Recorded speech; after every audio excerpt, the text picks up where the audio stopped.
So I want to welcome you to the Free Library of Philadelphia. I'm Kelly Richards, the president and director, and I am thoroughly excited to introduce our guests for today.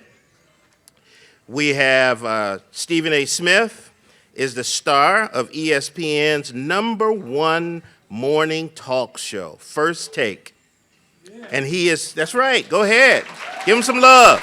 Give him some love. Awesome. Awesome.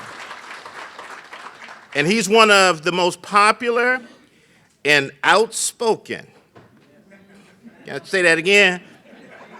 And outspoken personalities. That's all right now. In the sporting press. He is also the host of NBA in Stephen A's World on ESPN2 and ESPN+. The host and producer of the podcast No Mercy with Stephen A. Smith, and an analyst on ABC's NBA Countdown and ESPN Sportscenter. From his upbringing as the youngest son in an immigrant family in Queens, New York, to the successes and challenges in his professional career, Smith is typically candid, direct, in his new memoir, Straight Shooter, offering hot takes on sports, politics, and his personal life. Today, he'll be in conversation with Mike Sielski, sports writer at the Philadelphia Inquirer since 2013, and the author of The Rise, an account of Kobe Bryant's life and impact as a sports and cultural figure. In 2015, he was voted the best sports columnist in the U.S. by the Associated Press sports editors. It is an honor to have them with us. So please welcome Stephen A. Smith, Mike Sielski, to the Free Library of Philadelphia. Thank you. How y'all doing? I was here for a Q&A about a year ago, and it wasn't quite this full or quite this raucous when I was here. One thing I'm going to ask is that now that we're sitting here, if you could just refrain from any flash photography, it's a little distracting, not to me, but to this gentleman here. So I imagine the hour is going to go by very quickly. Yeah. So I want to begin kind of with the most personal aspect of the book, which is the writing that you do about your mother and your father. Your mother, Janet, your father, Ashley. Yeah. And I'm going to make an assertion here, and you can agree, disagree, comment. I know you don't like to weigh in on things, but here was my feeling from reading the book. Yeah. Stephen A. Smith wanted to prove himself to his father, but he didn't want to be anything like his father. How true is that? Very true. First of all, thanks everybody for being there. I really appreciate it. Thank you so much. It's very difficult, no question about it. My father was an incredible source of motivation, but for the wrong reasons. And as I've talked about it this week, even when I wrote about it, something is very, very difficult for me because my nephew's right there. And my other nephew's back there, and I love them both dearly. My father loved them both, and they had a very, very special relationship with my father as his grandchildren. But what their grandfather was to them is not what he was to me and my siblings as a father. And the things that their grandmother, my mother, had to deal with, had to put up with, is nothing any woman should have to put up with. And a lot of times people talk about things like infidelity or whatever. I don't go inside people's bedrooms and judge people. You never know what somebody's personal relationship is like. I leave that up to my sisters, because my sisters, as women, focus on what they want to focus on, and I respect that.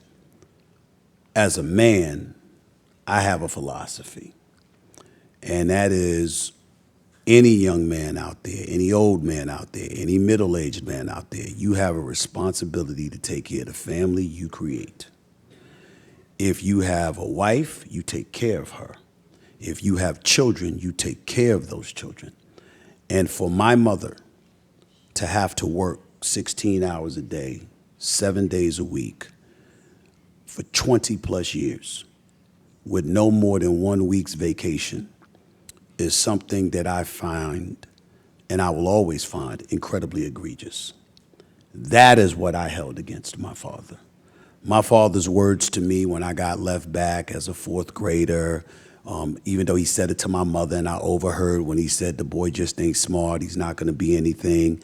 As much as that hurt and as much as that stung, the animosity that I felt did not stem from that, because it elevated my level of motivation and focus and determination, and it never, ever dissipated in all those years because of what he said to me. So that's where I get this mentality of proving people wrong, doubters wrong, people who would dare doubt that I'm going to achieve what the hell I say I'm going to achieve. I get my motivation from that.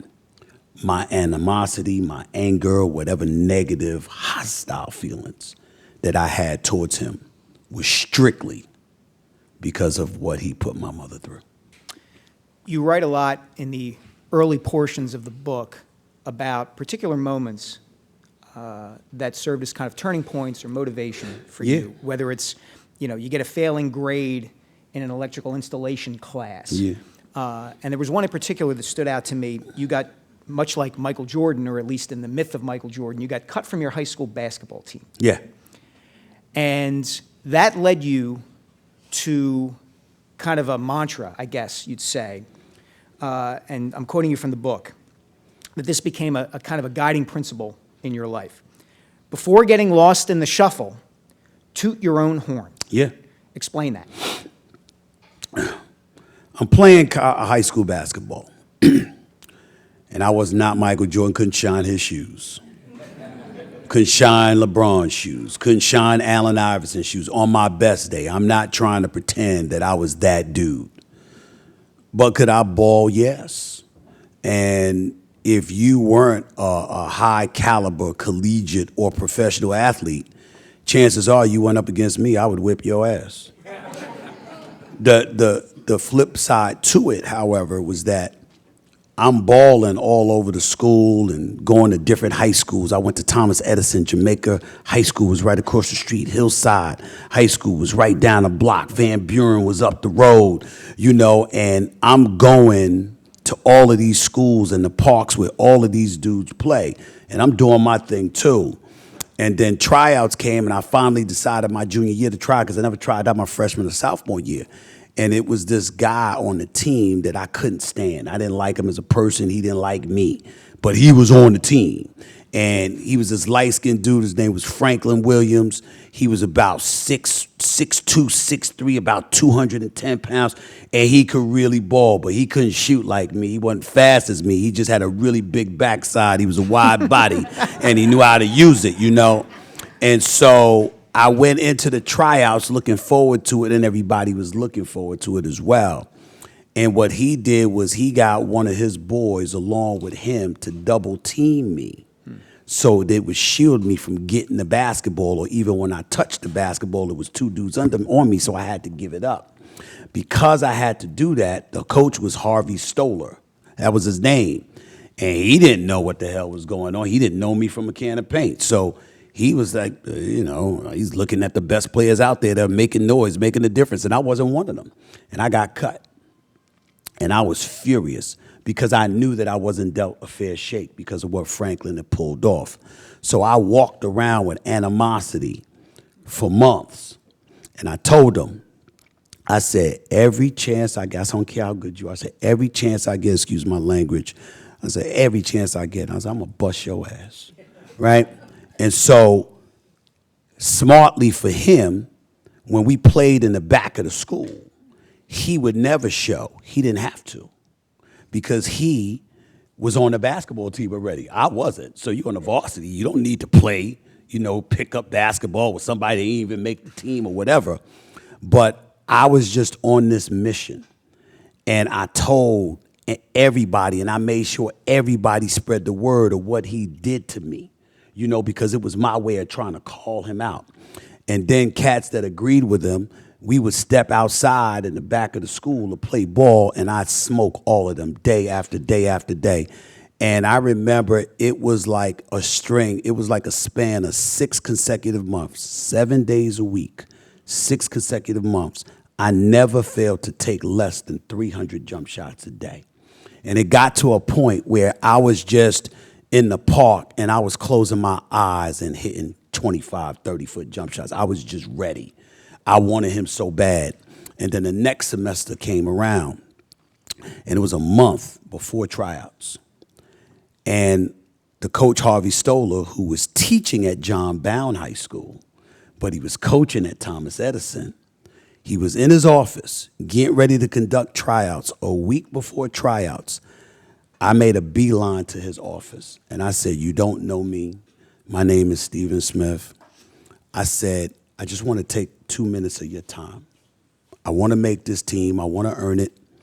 I said, "But I want you to know what happened to me last year." And I told him what happened. And I said, "All I ask is for 2 things." I said, number 1, I said, "Remember me, because I'm going to see to it when I get on the court next week and show you." And then I said, number 2, after I bust all their ass, I said, and I'm not going to lie, those are the exact words I used to him. That's why I said that. I said, after I do that, I said, I only have one favor. I said, you have a guy on this team, and I gave him that guy's name. And I said, I want him on the court against me, just so I can solidify my point. And that next week, I went to that tryout. I hit everything. I mean, they just couldn't stop me. It was money. And once I did that, I went and I hit, like, because you had these games and it would go up to like 10 or 12 or whatever. And I hit the game winner. And I grabbed the bat. After I hit the game winner, I grabbed the basketball and I walked to midcourt and I put the basketball on midcourt. And everybody was looking at like, what's going on? Because tryouts was supposed to be over. And Harvey Stoller looked over at Franklin Williams. He said, "That's for you. Get out there." And he put him out there, and I bust his ass. And after that, the coach said, "I guess that settles that. Welcome to the varsity squad." How does that? And he wasn't better, and I wasn't better than him. He was a better all-around player. But I knew I could shoot and I could score, and he could not stop me. I knew that, and I was aiming to get him.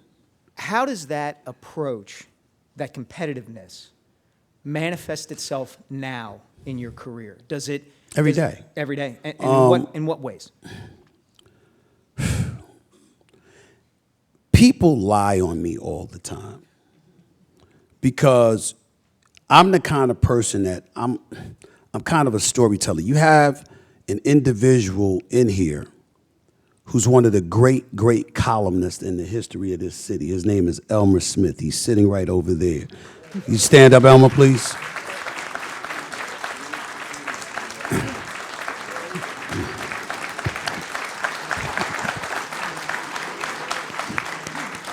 I pointed him out because I love this man.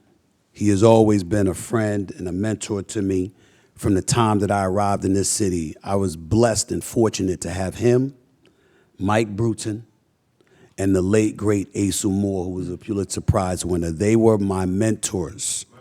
That's right. Wonderful, wonderful men that literally, and the biggest thing about him is he was working for the opposing newspaper, the Philadelphia Daily News. And he wasn't one of the all-time great columnists at the Inquirer. He was at the rival paper. And he would take it upon himself to mentor, to tutor, and he's still that way to this very day. Every now and then I get a text. He's watching over me all the time. And that's part of the reason that I'm here today. My motivation, when we talk about my competitive fervor, I've said this statement before, and I'll say it again.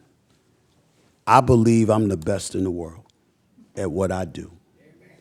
Because I know I'm not. I'm constantly challenging myself every day to exceed whatever expectations others have for me and I may have for myself. One of the greatest compliments that I've ever received is that the former executive VP of ESPN, whose name is John Wildhack, who's now the athletic director at Syracuse University, asked me to come and speak to the football team. And he introduced me to the Syracuse football team. This was 2 years ago when they were en route to a bowl game, and they had won like 9 or 10 games that season. He introduces me to the football team, and he says to them, quote, "The young man that I'm about to introduce you to is not just the star of ESPN." He said, "He is the only talent in the history of this business that I can recall that I've had to take vacation." Because my whole point was the job ain't finished. That's why that's one of my all-time great sound bites that I heard from Kobe Bryant when they were asking him he was going to be Orlando, and he won game, and he won the third game, and they had one more to go. He said, "Job finished?" Job's not finished. Because they asked him why wasn't he happy. There's a job to do. And that's always my approach. My attitude is I have one of the greatest jobs in the world. I'm on national television. I love sports. I go to the games for free. I fly for free. I've got a per diem for my meals. And what people pay thousands of dollars to do sitting courtside, I get that for free. Now, I don't have a seat at courtside, but at this point in time in my career, I can't even take one because a lot of people come to me for autographs, pictures, and stuff like that, and that kind of attention, they don't want there when they have the games. I go to games, and the media is in the press box, and for me, they carve out an area in the tunnel that I can stand there without being bothered because they know if I'm sitting, folks are going to come. That's the life that I have. So to me, most people will want that, which means they're trying to come for me. And if you're trying to come for me, then I'm going to come for you. You ready? Let's go. May the best man or woman win. So that fearlessness and that competitiveness that you're talking about, I'm not sure there's a better example of that from your life in the book than a moment during your time at college in Winston-Salem, where you're playing for one of the greatest basketball coaches in the history of the sport. Yes. Big House Gaines.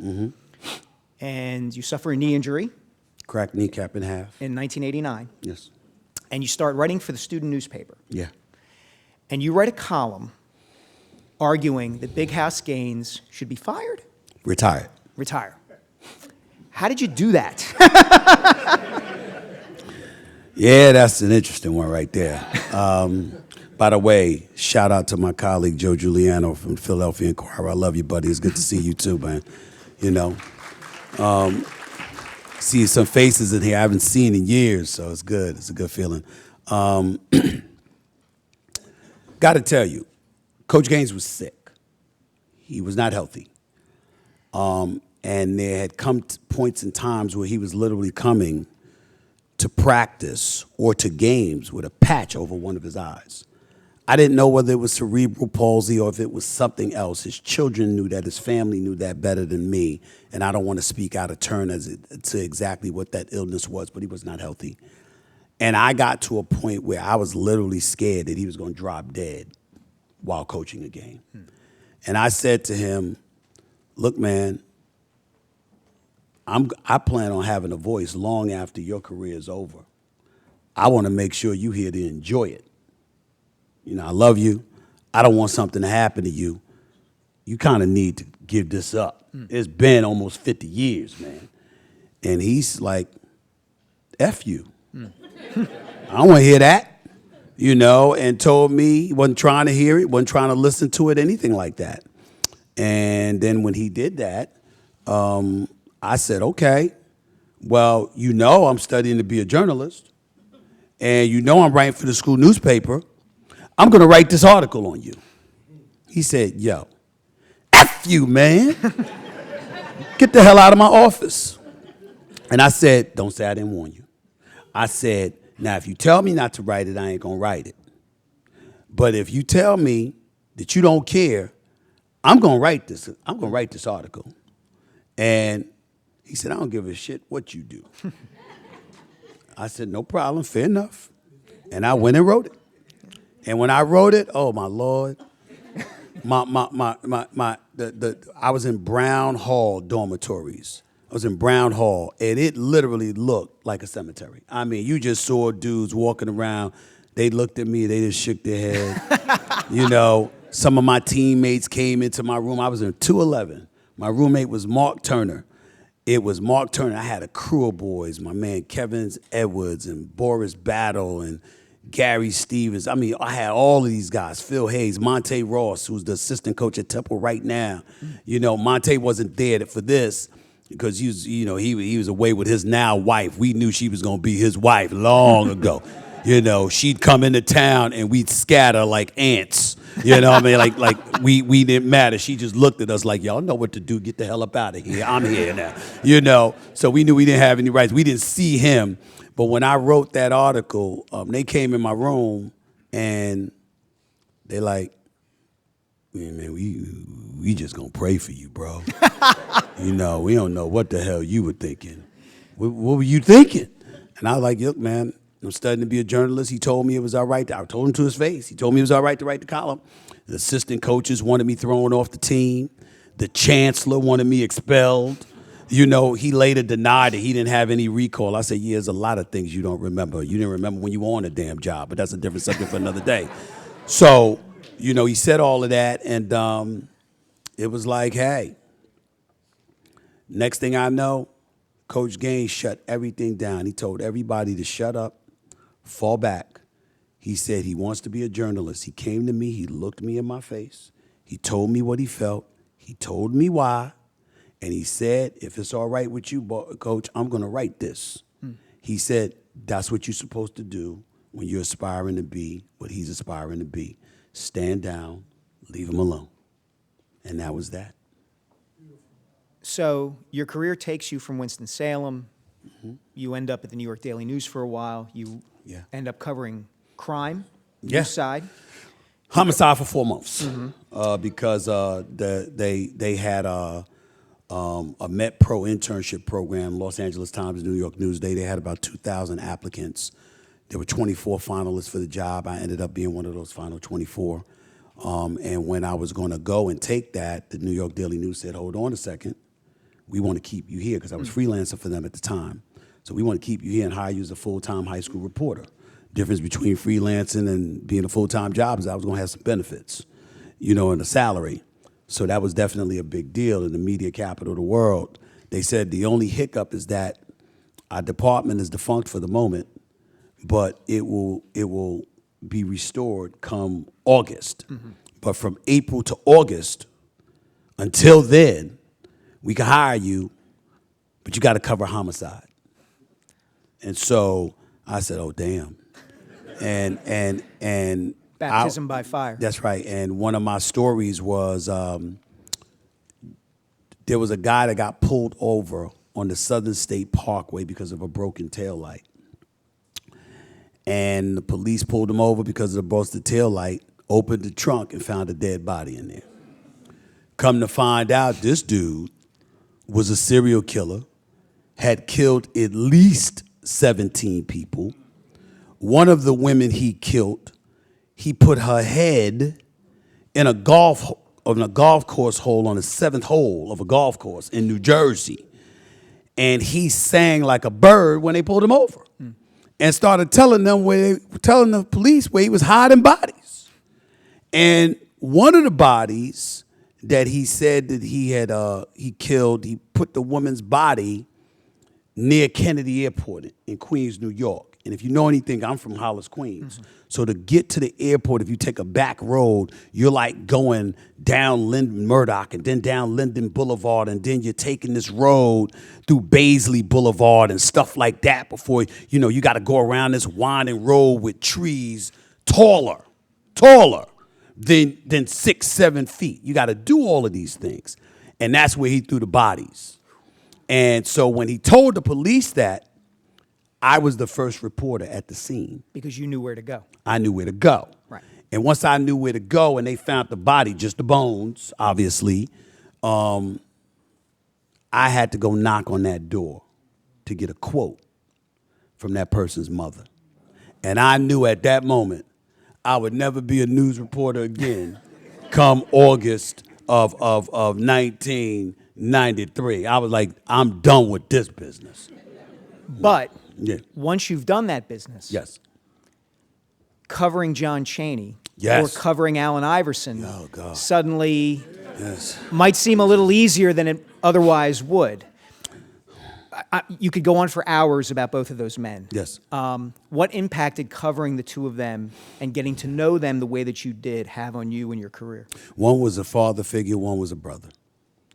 John Chaney was an iconic man, profound respect and love, and he taught you what love truly, truly looks like in certain respects. Yeah, you got the love from your siblings, your family, and stuff like that. But true friends, another one of my friends just walked up in there, my big time brother Charlie Mack back there. I see you, bro. And that's my guy. And we always speak truth to each other, and so you see people like that, you get that. John Chaney was a different kind of animal. See, John Chaney's truth was what he said it was. There was no such other truth. It was his. You need to shut up and listen and take this tutelage and this counsel. And if you didn't, it was at your own peril. So with John Chaney, the phone would ring, and it was a lot like my relationship was years later with Kobe, believe it or not. When they called you, you were not happy to see their call. You were not happy. Because, if they had love for you, yeah, you could pick up the phone and call them and they'd answer. But when they called you, it was almost always a complaint. Right. And so John Chaney, you pick up the phone, you son of a bitch, get your ass over here, and I'm like, oh my God, just get over here now, and he would lecture me about something that I wrote. And I'm like, you know what, coach, man, I got editors, look, damn it, I don't want to hear that shit. You talk about this basketball team, I'm going to talk about your articles. I'm like, but this has nothing to do with Temple basketball. Shut up and sit your ass down. Literally to the point where you'd have the sports editor or the deputy sports editor calling me, and I had to pick up the phone and say, I can't leave. I have John Chaney here, and he won't let me leave. I have to stay and take it. It should be about another hour. Because it was always a minimum of 2 hours. And so with him, that was it. But he was like my coach, Clarence Big House Gaines. That was born out of love. If they didn't trust you and they didn't love you, they had nothing to say to you. They had no words for you. You got nothing, none of their energy. Allen Iverson was a different animal. Allen Iverson was younger. Allen Iverson had suffered, as far as I'm concerned, unfair dilemmas when he was incarcerated, the maiming by mob charge that had him receive a 15-year concurrent sentence and all of this nonsense. Thank God they had a black governor in Virginia at that time, Douglas Wilder, who granted him clemency and got him out of jail. But Allen Iverson was a scarred young man. It was very difficult for him to come close to trusting anyone that was not in his inner circle. And yet somehow, some way, he trusted me.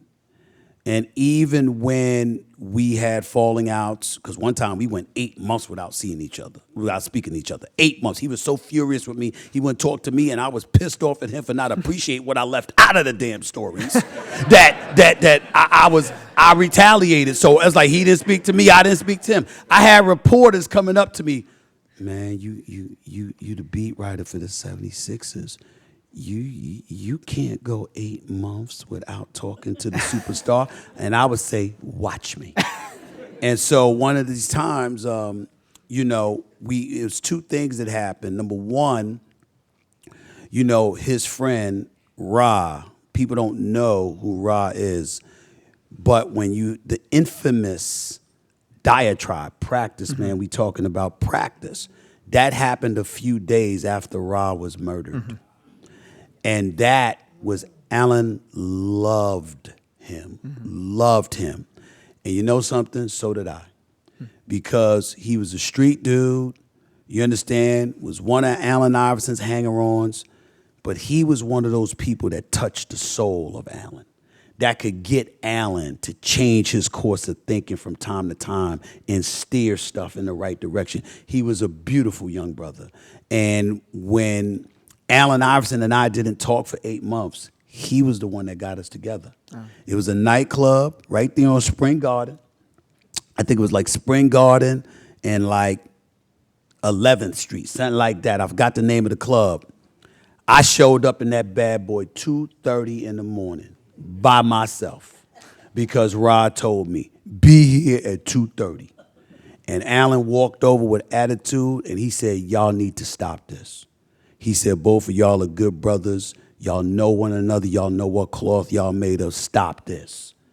And me and Allen Iverson hugged one another, and we were fine from that moment forward. And he got us together. And the other time was when Aaron McKee, when Allen Iverson was getting his jersey hung to the rafters, and they were in the back room, and I left him alone, and Aaron McKee was like, come on back here. And I said, man, that's y'all family, man. Y'all go do that. I promise you I would show up. I would show up. And he looked at me, and he said, you are family. And then the players were around him, Eric Snow, George Lynch, and all of these guys. They said, come on, Stephen A., you are family. Come on back here. And Allen Iverson looked at me and said, where the hell you think you're going? Get your ass back here. So we had a very, very close relationship, and we still do. He and I speak about 3 times a month. We talk all the time. And Allen Iverson is the little brother I've never had. So you write in the book, and you've spoken before, about the sense of responsibility that you feel to bring what you call in the book the black perspective to national sports. How do you balance that responsibility, your individuality, and the expectation from people who listen and watch you that you're going to present a certain perspective or offer a certain opinion to fulfill that responsibility? Multitude of ways. Number one, your humanity can never leave you. Everybody in here is human beings. Make sure you never treat them like anything less. It's number one. Number two, be as real and authentic and honest as you possibly can be, because no one respects a liar. Number three, fairness.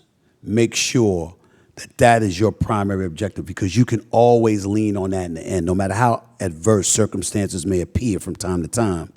At the end of the day, if you are someone who can literally look anybody in the face and say, I was fair, no matter what's going on, they'll get over it because they'll know you were fair. That's number three. And number four, be big time. And what I mean by that is that we don't like to say this because it ain't the most popular thing in the world to say, but people gravitate to winners. They don't gravitate to folks who don't win. Like what Jay-Z said in one of those songs, as for the critics, tell me I don't get it. Everybody can tell you how to do it. They never did it. When you're the one who did it, when you're the one doing it, and you're showcasing your talents to the world, there's a respect that comes with that. And there's a gravitational pull that comes with that as well. Even when people disagree with you, they want to talk to you. They want to figure out why you are the way you are, why you do what you do, why you think the way that you think. Because smart folks, which most of us are, steal successful habits every day. And so what you have to do is make sure that you're winning. And so for me, being in this business, understanding the trials and tribulations, thinking about this book, Straight Shooter, inspired by my mother, who was an absolute winner in every sense of the word in my mind, and knowing what she put me out there to be. You know, one of the things that I made a promise to my mother, I said, I don't know what I'm going to do. This is years earlier, but obviously before she passed away and before my career took off. I said, Mommy, I just don't know what I'm going to be able to pull off. I said, but I will tell you this. After I had overcome getting left back, after I had overcome the confidence issues and all of this other stuff, once I got into my flow, into my drive, I looked her dead in the face and I said, Mommy, I'm going to be the best. I said, because I'm not going to settle for anything less. And the thing that's going to make me different than most is that I'm going to be unstoppable because I won't stop. Every time I achieve something, I'm going to put a new list out of things I'm going to achieve. And when I achieve those things, I'm going to put out another list. And when I achieve those things, I'm going to put out another list. I'm not going to stop until I drop. And that's how I've always been. So I would imagine that acting was on that list. Nope. No? Nope. Not even playing brick on General Hospital? No. I never, look, man. And we'll get to questions in a second. And look, I know man, and by the way, they thinking about finding me a love interest. I mean, I'm like, you know, I mean, I don't know if it's going to be Carly or somebody else, you know. But you know those soap opera kisses, they kiss on the chin. But that's a different story for another day. Here's the deal. In all seriousness, acting was never an interest of mine because I equated it with phoniness. I did not appreciate the greatness and the artistry of actors until I actually got into the mix. And it was totally by accident. I made a cameo appearance with General Hospital because General Hospital knew I was a fan of the show back in 2007. I was on there for 10 seconds and threw one line and got pushed out of the way by Sonny's father, and that was it. But about 7 years ago, 6 to 7 years ago, General Hospital called me again because somebody there saw me talking about, like, literally the storylines, because I was getting mad because ESPN always had something for me to do at 3 o'clock. And I'm like, damn it, General Hospital comes on. Just can't wait till 4 o'clock? Well, I got to do it now. You know, come to me at 2 or come to me at 4. You know, when I had my show, quite frankly, years ago from 2005 to 2007, everybody and their mother knew. It better be an emergency if you bothered me between 3 and 4, all right? Because my TV didn't have DVR or TiVo in the office. So I had to watch it live. And I'm like, if you interrupt me and it ain't for a good reason, you're going to be in a world of trouble. Don't bother me during General Hospital. That's how I was. And so what happened is they called me to come on the set. And I did a scene with Maurice Bernard, who's the star of the show. His name is Sonny Corinthos. And I taped one scene with him. And he just stood there staring at me. And he said, what the F? And I was like, well, what'd I do? And before he could continue speaking, the executive producer of General Hospital comes racing downstairs from the control room. He said, that was phenomenal. That was phenomenal. Maurice looked at me and said, how the hell did you learn how to do that? I thought you don't act. I said, I don't act. You know? I said, but I know the show. And I know what it's supposed to be if somebody's in front of you. And he was like, you're a freaking natural. And so the executive producer is Frank Valentini, and he says, how much time do you have to do this? And I said, what are you talking about? He says, I want to make this character a recurring role. A recurring role. This is how embarrassing this is. I said, what's a recurring role? What do you mean? You know, I said, what do you mean? He said, you're going to come on several times a year as this character. He said, do you have the time? I said, oh, I'll make time for that. I'll make time for that. And he said, consider it done. And then I thought he was going to change his mind because a month later, they had me back, second go round. First time I went there, I had about 5 lines, one scene. Second time I went there, I had 12. Third time I went there, they had 48 lines for me. 48. I said, Jesus. You know, because you got to remember when you're doing these kind of things, they're unionized and what have you. So you could have a taping. They might give you one rehearsal. After that, y'all, you got to have it. And if you can't remember your lines, you hold up the entire staff because they got scenes to tape here, here, here. And if you hold it up, you're at fault. Right. And so that's what I was going through. And I said, oh my God, I was so nervous. And I hunkered down and I memorized all 48 lines. And I went there, and when I taped those scenes, every take was one take. And when I did that, he said, welcome to General Hospital. You ain't leaving no time soon.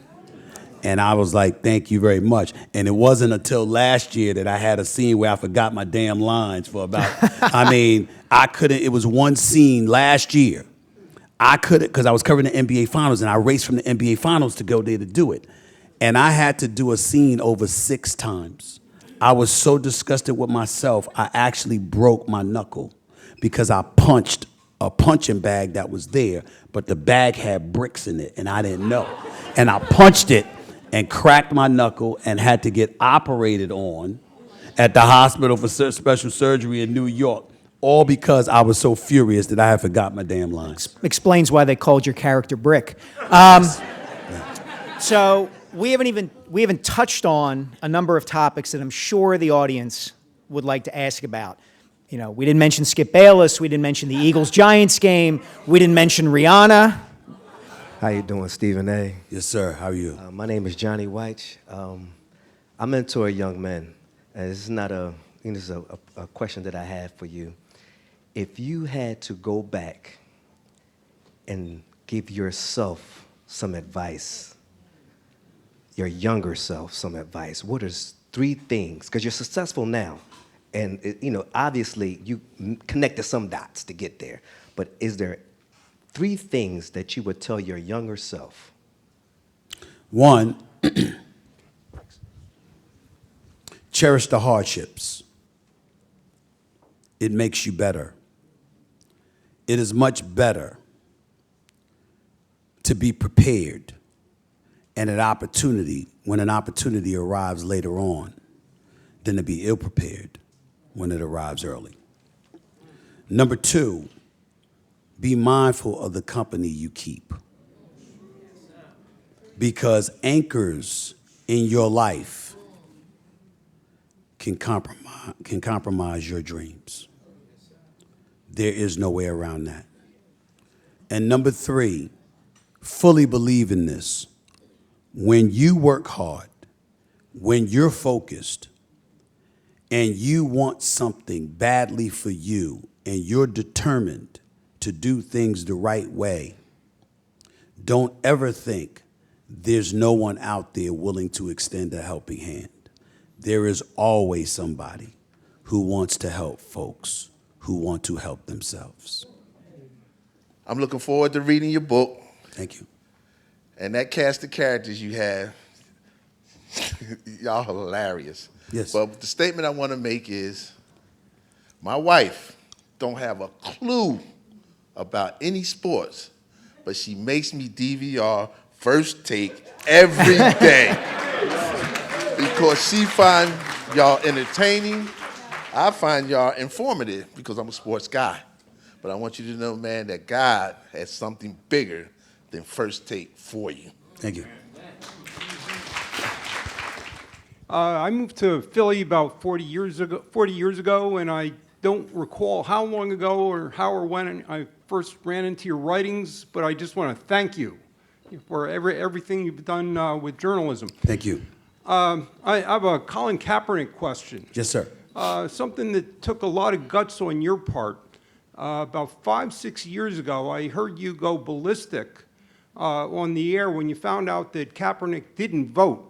Right. And I think I could summarize what you said in about 2 sentences. You said, black people have died trying to get the right to vote. What is wrong with you? Right. Now, have you ever spoken to him about that? No. Okay.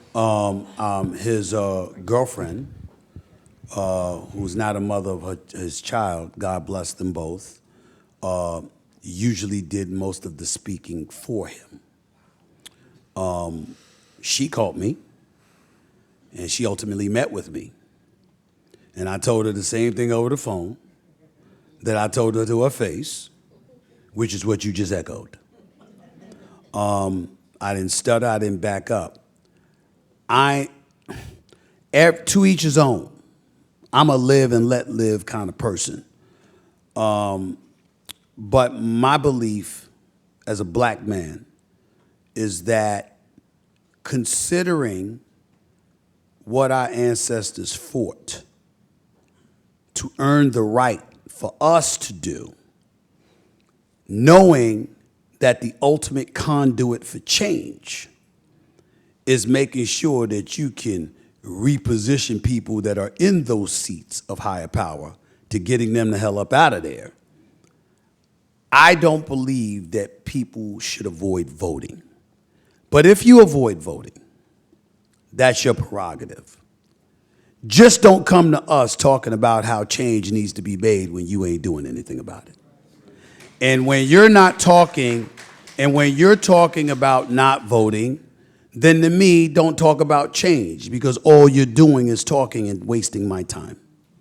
That's just how I am, and that's how I'm going to remain. Let's go to the hand up tall in the back. Yeah, no. The gentleman who just turned around. Yeah, Yes. right there with the And glasses. that person right there. Yep. is- We'll get them. We'll get them next. My name is Ade Neo Gundana. Actually, Mr. Stephen A. In February 2021, you came onto my podcast called In the Zone with Me. One of the moments that changed my life. I gained over 1,000 followers. I feel like one thing that me and you have in common is love for our mother, but also the confidence that we have in ourselves. So ever since I was about 14 years old, I feel like you could put me on ESPN, and I can articulate myself just as well as anybody on there.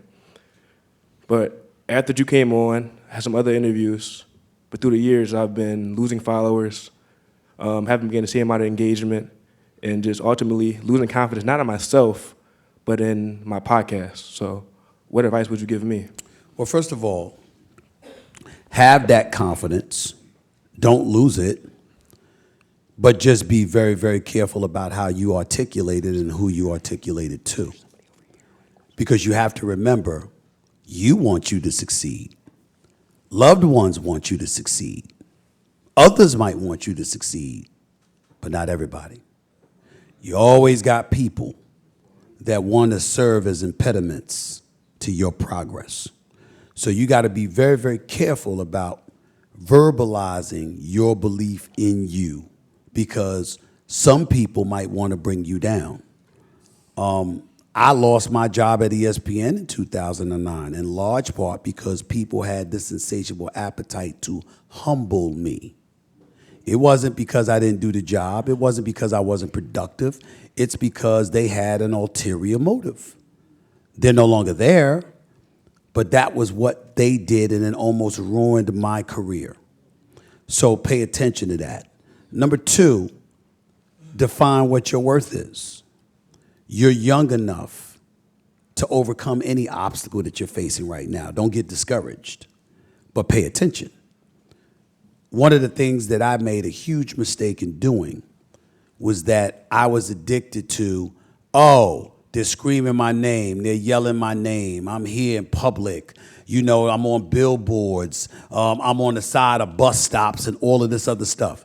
You know what I couldn't tell people? What were my ratings? What amount of revenue did I bring in? I couldn't tell people that because I didn't know. And the fact is, by not knowing, I empowered ESPN to define what my worth was, because they had access to information I had no access to. So what I did was work on getting the same access that they had, so I would know what my true value was. Once I knew what my true value was, I went to the negotiating table They couldn't be upset at what I was asking for because I had numbers to validate what I was asking for and why.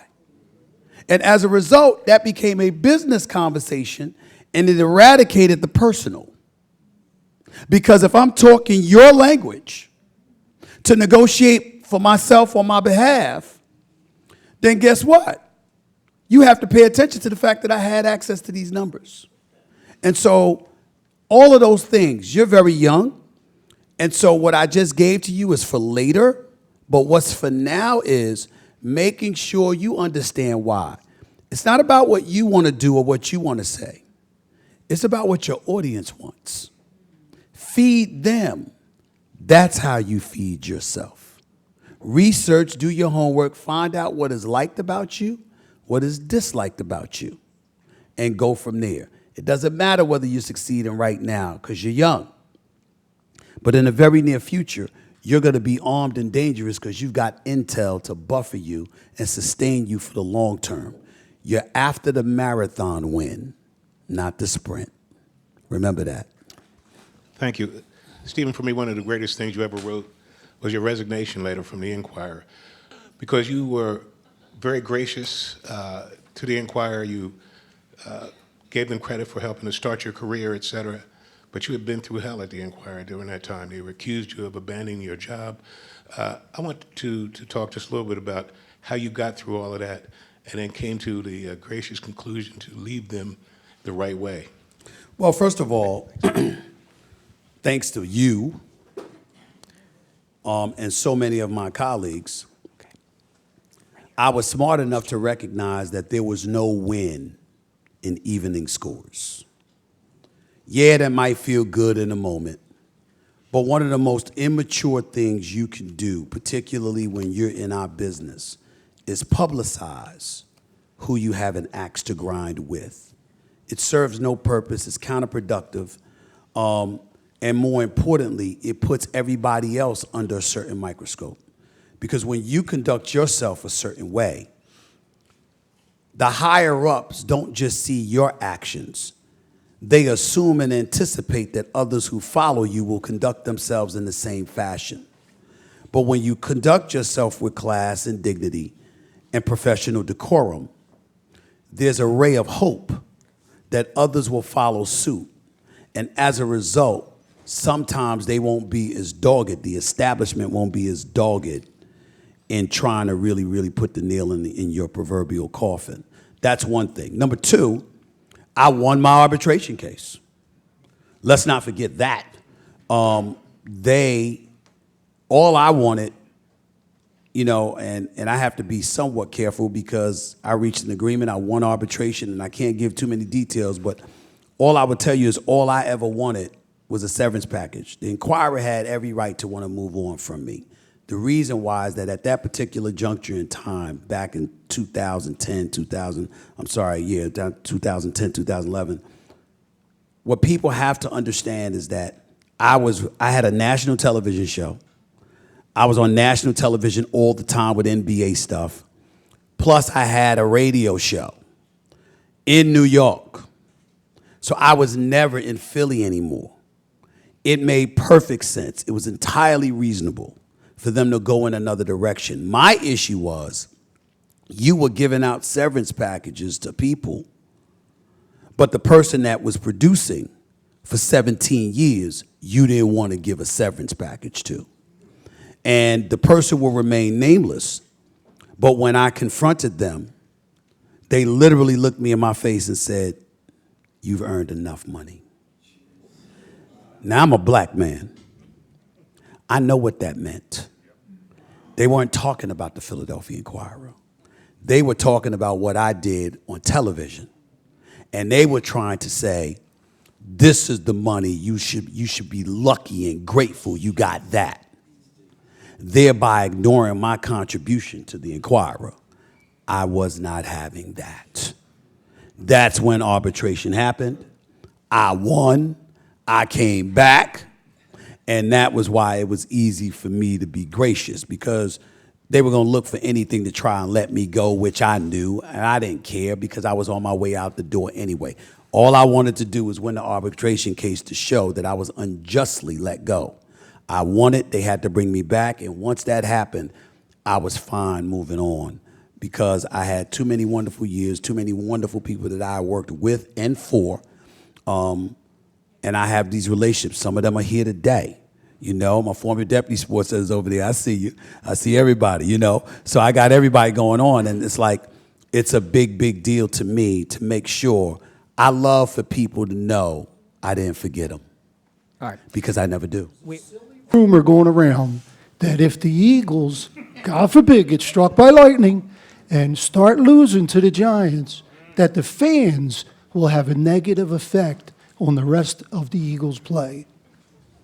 What's your thoughts, and what do you think the score is going to be? Whether the Eagles win or lose has nothing to do with the fans. The Eagles, particularly when Jalen Hurts is healthy, is arguably the best team in football. They had damn well better be this weekend. They've got no business losing to the New York Giants. San Francisco's a different animal. But wait until the following week about that. The Eagles should win this weekend. I think on behalf of everyone, I can say thank you to Stephen A. He will be upstairs signing books. Thank you all for coming.